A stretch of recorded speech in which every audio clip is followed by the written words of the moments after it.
Nobody expected the search to end the way it did.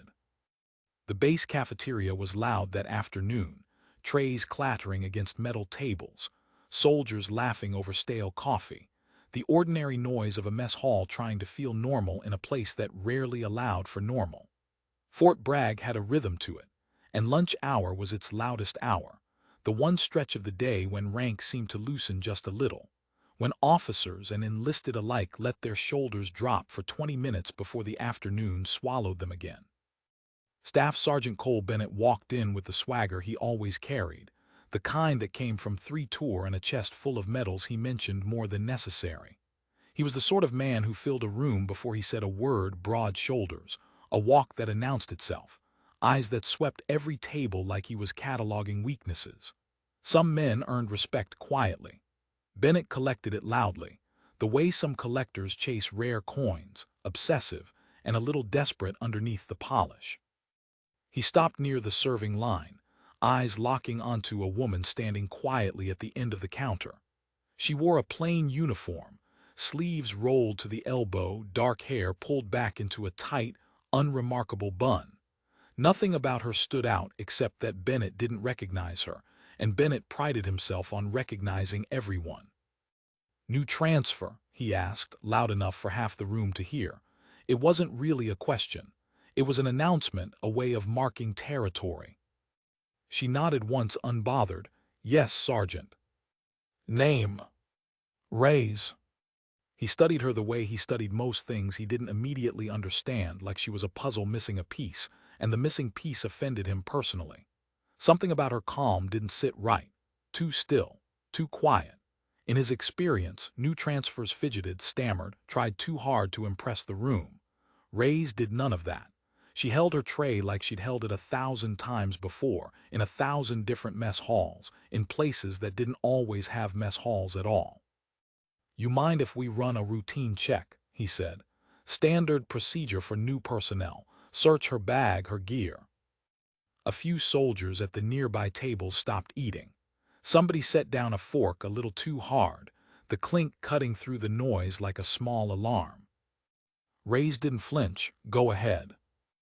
Bennett smirked, waved over 2 junior soldiers, a private first class named Ortiz and a lance corporal whose name Bennett never bothered to learn, because in his mind, some men were furniture until they proved otherwise.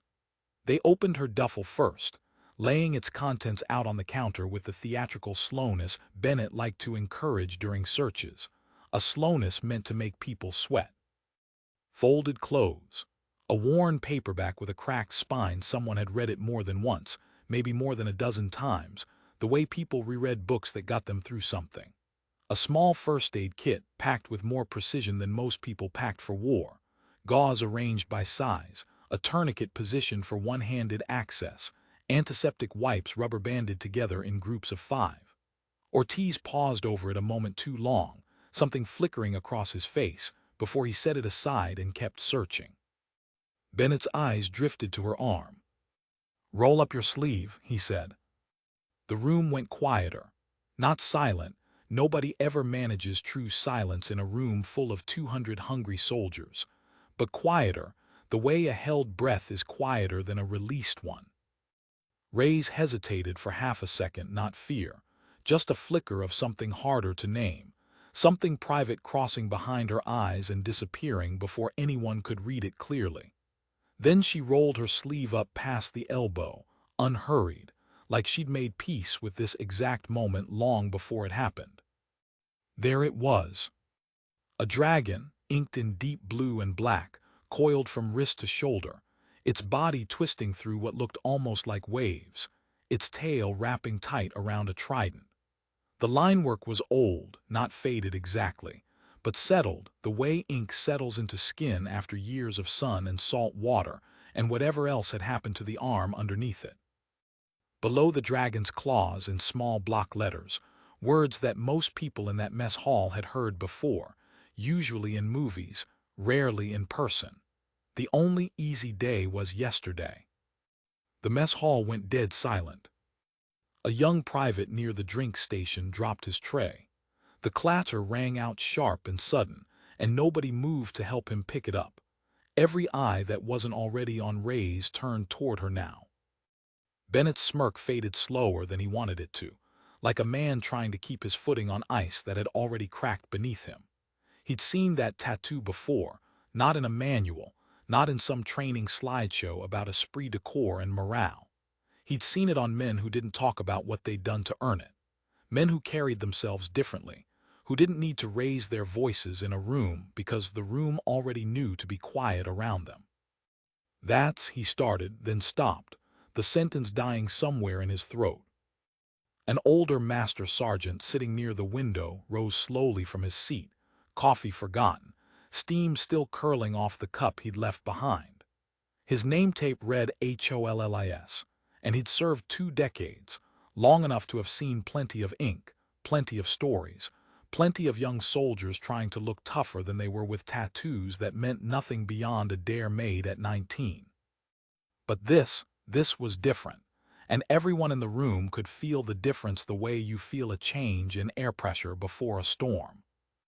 He walked over, studied the tattoo for a long moment without saying anything, then looked at Ray's with something between disbelief and recognition, the specific expression of a man realizing he'd misjudged a book by its cover, and was now catching up on the first 3 chapters all at once. "Where'd you serve?" he asked quietly. "Can't say," Ray's replied, "not here." The room held its breath. Bennett stood frozen, his authority evaporating in real time, replaced by a question he wasn't sure he wanted answered.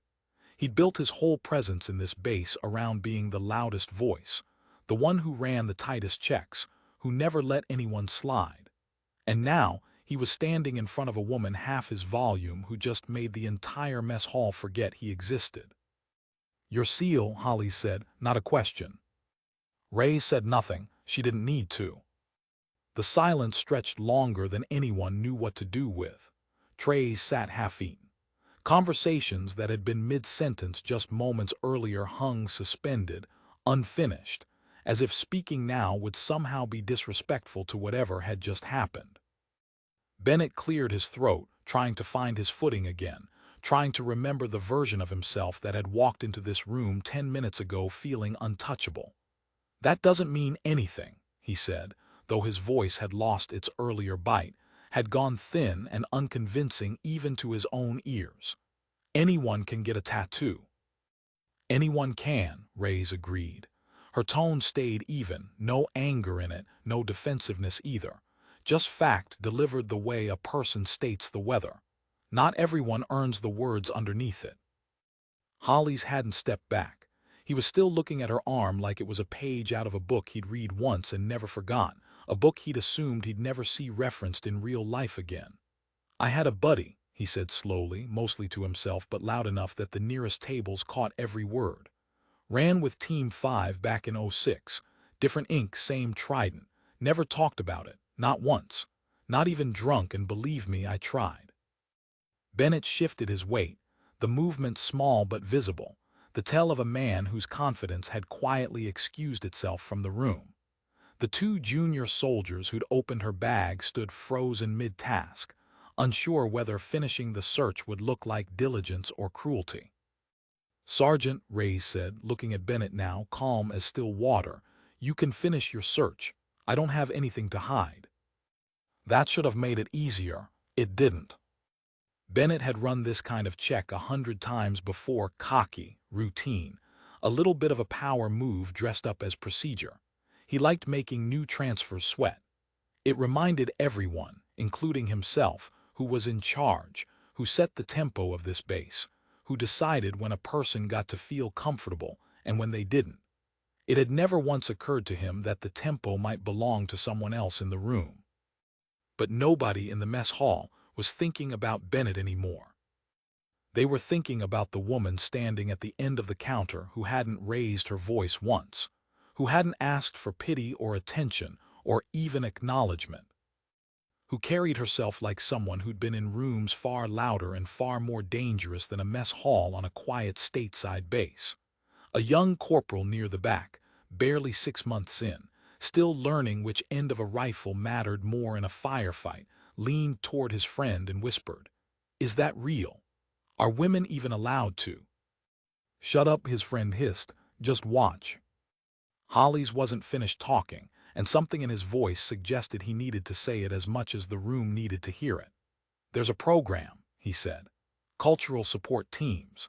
Direct action side, embedded with SEAL platoons overseas night raids, searches only a woman could conduct without causing an incident in certain villages, certain cultures where a man laying hands on a woman meant instant escalation. Most people never hear about it. Most people aren't supposed to. Reyes didn't confirm it. She didn't deny it either. She simply stood there, sleeves still rolled up, letting the dragon breathe in the fluorescent light, letting the room draw its own conclusions the way it clearly already had. Bennett's jaw tightened. He looked at the tattoo one more time, at the trident wrapped in the dragon's tail, at the words he now understood he'd underestimated the moment he'd first read them without really reading them. He thought about every joke he'd made walking in, every assumption he'd built about a quiet transfer with tired eyes and a duffel bag that hadn't matched anything in her file. A file, he now realized, that had almost certainly been scrubbed clean on purpose. Finish the check, Reyes said again, softer this time. Not a challenge. Almost a kindness, like she was offering him a way out of a hole he'd dug for himself in front of 200 witnesses. Bennett shook his head. That won't be necessary. He stepped back. For a man who filled every room with his voice, he suddenly looked smaller, like the space around him had shrunk down to the exact size of his own mistake, and there was nowhere left to stand that didn't feel like standing inside it. The mess hall stayed quiet a moment longer. Then, slowly, sound started leaking back in, trays shifting, someone coughing. A whispered conversation 2 tables over that cut off the second. Reyes glanced its way, not from fear, just from habit, the old habit of a person who'd spent years being watched and had learned to notice everything without appearing to notice anything at all. She rolled her sleeve back down, covering the dragon, the trident, the words that had just rearranged the entire room's understanding of who she was. Get your tray, Holly said, motioning toward an empty table near the window. Sit with us. It wasn't an order. It was an invitation, offered by someone who understood exactly what kind of quiet he was looking at, and who knew that kind of quiet deserved company, not interrogation. Reyes hesitated only a second before nodding. She picked up her tray, untouched, food gone cold during the search, and followed him past tables that fell into whispers the moment she passed, and picked back up the moment she was seated, out of earshot but never out of sight. Bennett watched her go, still holding the small notepad he used for routine write-ups, blank, unused, forgotten in his hand. For the first time in longer than he could remember, he didn't have anything to write. Word travels fast on a base, faster than any official memo, faster than any morning briefing. By the time dinner service started that evening, half the company had heard some version of what happened in the mess hall, the staff sergeant who tried to make an example out of the wrong soldier, the tattoo that stopped a room mid-breath, the silence that followed like a held note nobody wanted to be the one to break. Some versions had her walking out mid-search, tray still in hand, dignity intact and Bennett's reputation in ruins behind her. Some had Bennett apologizing on his knees in front of the whole company, a version that grew more theatrical with every retelling.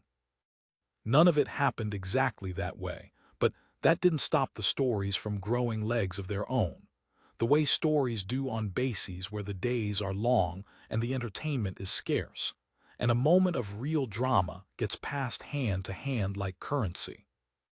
Reyes didn't correct any of it. She didn't confirm any of it either. She sat where she was told to sit, ate what she was given, answered questions with as few words as the question allowed, and disappeared back to her quarters before anyone could turn the day into something bigger than it needed to be. She had learned a long time ago that the less she said about herself, the less there was for people to twist, and the more room there was for people to simply do their jobs around her without the added weight of a legend they hadn't earned the right to know. But Bennett couldn't let it go. He found her 2 days later near the equipment shed, checking gear that wasn't technically hers to check, running her fingers along straps and buckles with the same economy of motion she'd shown during the search. Nothing wasted, nothing performed for an audience. He almost didn't say anything, almost walked past like the mess hall had never happened, like 2 days was enough time for a man's pride to heal on its own. But something in him, pride, maybe, or the itch of a man who needed the last word even when he knew he didn't deserve one, pulled him toward her instead. "You could have told me," he said. Reyes didn't look up from the strap she was adjusting. "Told you what?" "Who you were, what you'd done, would have saved us both the trouble." "I did tell you," she said. "You asked for a search, I let you search." Bennett exhaled, sharp, frustrated, not at her, not really, though it took him a moment to admit that even to himself. At himself, mostly, for the 10 minutes of theater he'd put on in front of an entire mess hall, theater that had cost him more than he was willing to say out loud yet. "You embarrassed me in front of my own men." "No," Reyes said, finally looking at him. Her eyes weren't hard. If anything, they looked tired, the kind of tired that came from carrying things nobody else could see, things that didn't show up on a duty roster or a psych eval, things that lived quietly under the skin the way the dragon lived quietly under her sleeve. "You did that yourself. I just rolled up my sleeve." He didn't have an answer for that, and he knew it, and the knowing sat uncomfortably in his chest the way a bruise sits uncomfortable under a uniform, invisible to everyone else, impossible to ignore for the person carrying it. She went back to the strap, hands steady, movements economical, the kind of efficiency that came from years of doing things where wasted motion could cost someone their life, where every second spent fumbling with a buckle was a second an enemy didn't have to work as hard to find you.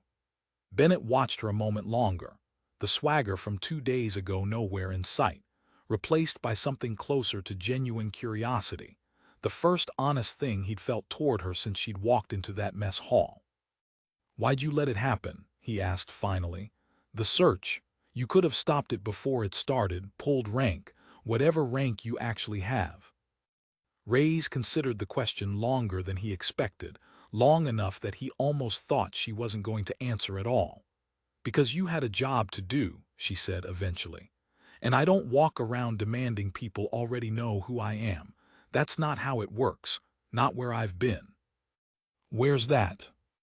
She looked at him, and for just a second something passed behind her eyes, a flicker of somewhere far from this base, far from this shed, somewhere with sand and silence and stakes most people back home would never fully understand no matter how many documentaries they watched or how many stories they read.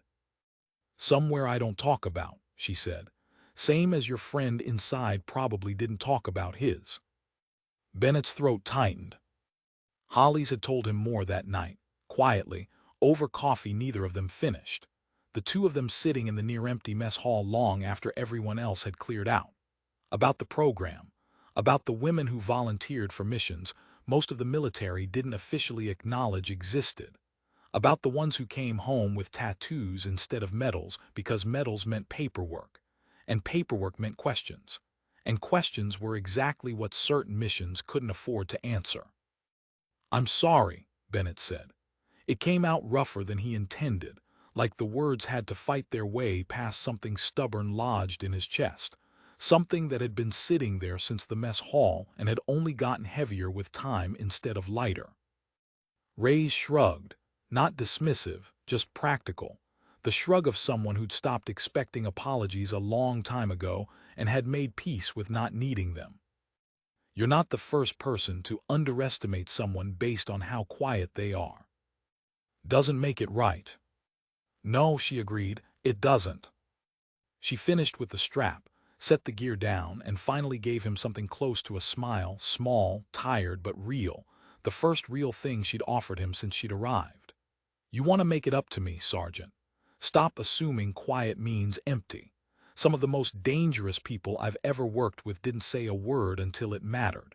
And when it mattered, that silence was the only warning you got." The weeks that followed changed something in how the base operated, though nobody could have written it down as an official policy shift, nothing that would show up in an after-action report or a command briefing.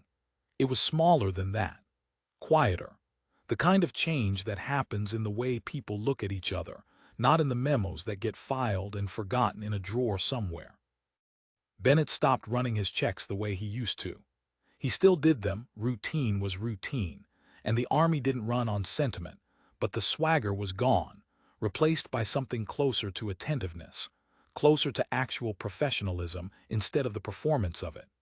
He started asking questions before assuming answers, started reading files twice before making judgments out loud in front of a room full of people who'd remember every word. It cost him nothing, and it earned him something he hadn't expected. Respect from soldiers who used to just tolerate him, who now watched him make an actual effort and responded to that effort in kind. Reyes kept mostly to herself, the way she always had, the way she probably always would. But something shifted there too. Soldiers who once walked past her without a second glance now nodded when they passed, small acknowledgments that cost nothing and meant everything to a woman who'd spent most of her career being invisible on purpose. Junior privates, especially, watched her the way people watch someone they don't fully understand but deeply want to, not with fear, not anymore, but with something closer to awe tempered by respect, the kind of look reserved for people who have done things worth being quiet about. One evening, a young private named Danvers, the same one who dropped his tray that first day, the sound of it still occasionally teased about by his squad mates, found the courage to approach her in the equipment yard while she was cataloging gear under the last orange light of a fatting sun. "Ma'am," he said, then caught himself, cheeks going a little red. "Sergeant, sorry." Reyes glanced up from the gear she was sorting, unbothered by the correction, having heard worse mistakes made by better-trained soldiers. "What is it?" "I want to apply," Danvers said, the words tumbling out fast like he'd rehearsed them 100 times in his head and still wasn't sure he'd get through them cleanly. "For something like what you did. CSD, or whatever it's actually called. I looked it up. Barely anything online, mostly forum posts and half-true rumors, but I want to do something that matters, something real." Reyes studied him for a long moment. He was young, eager in the way that hadn't yet been tested by anything real, the eagerness of someone who'd only ever imagined the hard parts and never actually lived through them. She remembered being that eager once, a long time ago, before the deployments, before the nights she still didn't talk about even to the people closest to her, before she'd learned exactly what the job cost and exactly why it was worth paying that cost anyway. "It's not glamorous," she said finally. "Nobody claps for you. Nobody knows your name, not really, not the people who matter most, not the ones back home who will ask what you did overseas and have to accept, can't say, as a full answer for the rest of their lives. You do the job because it needs doing, not because anyone will thank you for it." "I don't care about that." "Everybody says that," Reyes said, not unkindly, the way a person corrects a mistake they've made themselves more than once, until they realize what it actually means to live inside that sentence. Danvers didn't back down, and something in his stubbornness reminded her of someone she used to know, someone whose face she didn't let herself think about too often. "Then tell me what it means." She considered him a moment longer, then set down the clipboard she'd been holding, giving him the kind of full attention she rarely gave anyone anymore. "It means being underestimated every single day and using that as your advantage instead of your burden. It means walking into rooms where people assume you're the wrong person for the job and letting them believe that right up until the moment it matters. And when it matters, you don't hesitate. Not once. Because the people counting on you don't have room for your doubt, and neither do you. Not in that moment, not ever."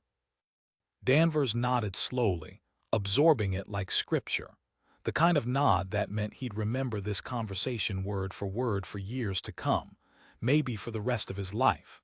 The way people remember the exact moment someone older and wiser told them the truth instead of the easy version. You want in, Reyes said. Start by learning patience. The rest follows or it doesn't. Not everyone makes it. Most don't, and it isn't because they're weak. It's because the job asks for something specific, something you can't fake your way into no matter how badly you want it. But you did. She didn't answer that directly. Instead, she picked her clipboard back up, the conversation closing the way most of her conversations closed, with more left unsaid than said, more implied than spoken, the way a person who's learned to live carefully learns to speak carefully too. Bennett, watching from a distance near the shed, saw the exchange without hearing it. He didn't need to hear it. He recognized the look on Danvers's face, the same look he imagined had once been on his own, years ago, before ambition hardened into arrogance and arrogance nearly cost him the respect of an entire mess hall in the space of 10 humiliating minutes. He made a note to talk to Danvers later, not to discourage him, just to make sure the boy understood exactly what he was asking for before he asked for it any louder. There was a particular night, a few weeks after the mess hall incident, that stayed with Bennett longer than he expected it to, longer than he would have predicted if you'd asked him beforehand which nights on this base would end up meaning something. It started as an ordinary training exercise, night movement drills, nothing unusual, the kind of thing soldiers ran through half asleep, because their bodies had memorized the motions long before their minds fully woke up to perform them. Reyes was there, not as an instructor, not officially anyway, but Hollies had quietly asked her to observe, to offer notes where she saw fit, and she'd agreed with the same economy she brought to everything else. Halfway through the exercise, something went wrong. Not catastrophically wrong, not the kind of wrong that ends up in an incident report with red flags all over it, but wrong enough. A young soldier named Whitfield lost his footing on uneven ground in the dark, went down hard, and came up favoring his ankle with a wince he tried and failed to hide.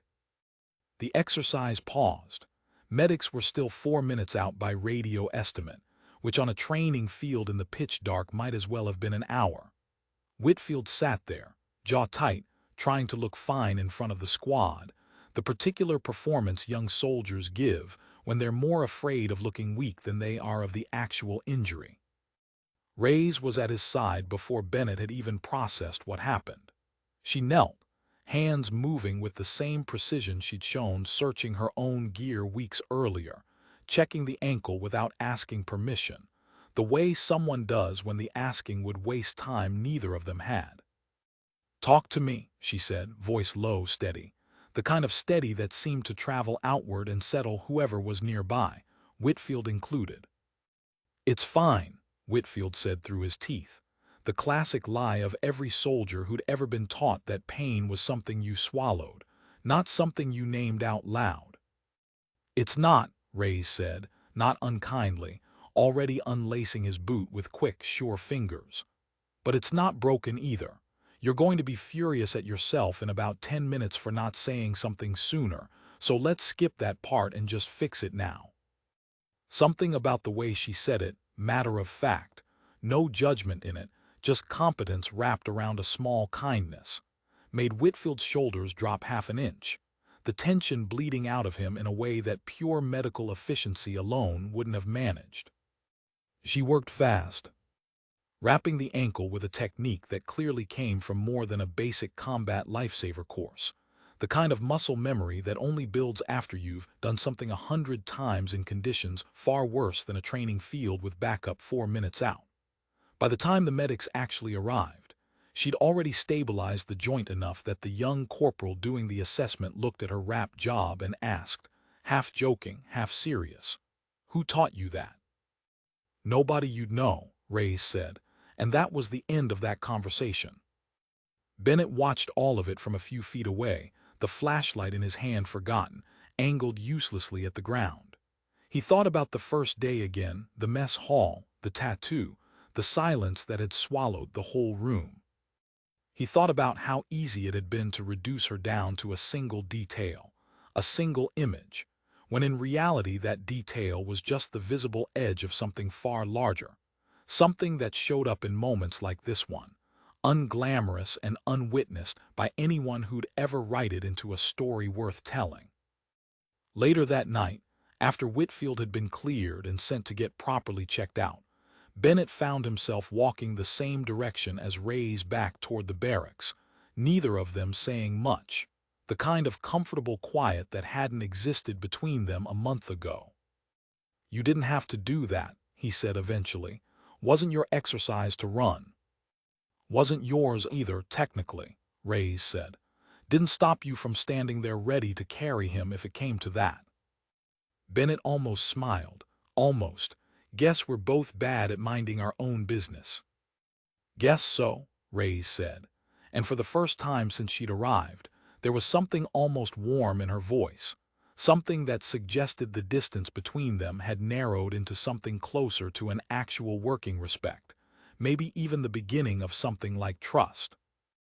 They didn't say much else that night. They didn't need to.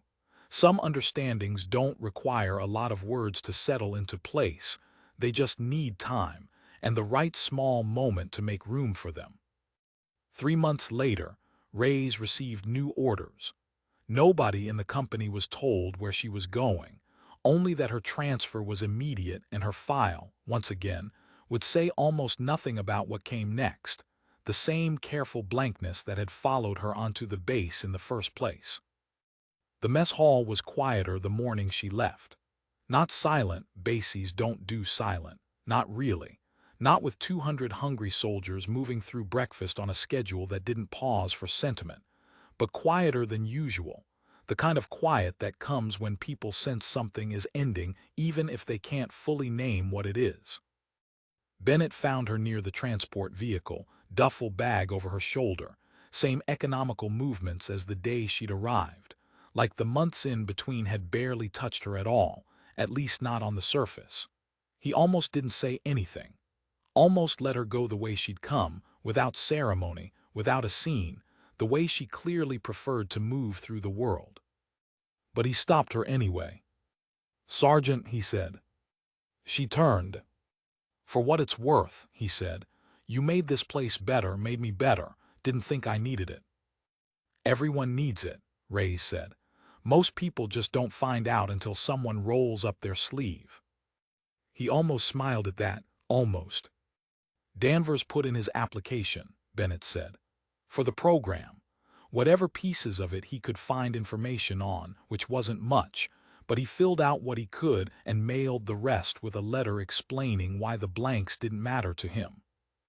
Ray's nodded, unsurprised, the corner of her mouth lifting just slightly. "He'll wash out 3 times before he makes it, if he makes it at all." "You think he'll make it?" "I think he asked the right questions," she said. "That's more than most people ever do. Most people are too busy being impressed by the tattoo to ask what it actually costs to earn one." She extended her hand. Bennett shook it, firm, no hesitation this time. None of the swagger from that first day, just an honest gesture between two people who'd found their way to something like mutual respect through a process neither of them would have chosen, but both of them were grateful for in hindsight. "Take care of the mess hall," she said. "Try not to search anyone else who scares you." "You didn't scare me." "Sure," Ray said, and this time she did smile just slightly, just enough. "Keep telling yourself that, Sergeant." She climbed into the transport without looking back, not out of coldness, but because looking back had never been part of the job, had never been a habit she could afford to build. The vehicle pulled away, kicking up a trail of dust that settled slowly over the base. She'd spent 3 months quietly reshaping without ever meaning to reshape anything at all. Hollies found Bennett still standing there, watching the empty road long after the vehicle had disappeared over the horizon. "You all right?" Hollies asked. Bennett didn't answer right away. "Just thinking," he finally said, "about how many people like her we walk past every day. People who could stop a room cold if they ever needed to, and we never find out. Not unless we make the mistake of asking them to prove it." Hollies clapped him on the shoulder, the way older soldiers do when words run short and a hand says more than a sentence could. That's the whole point, Sergeant. The quiet ones aren't hiding. They're just waiting to see if you're worth the truth. Bennett thought about that for a long time after Holly's walked away, thought about the dragon curling up her arm, the trident wrapped in its tail, the words underneath that he now understood weren't decoration.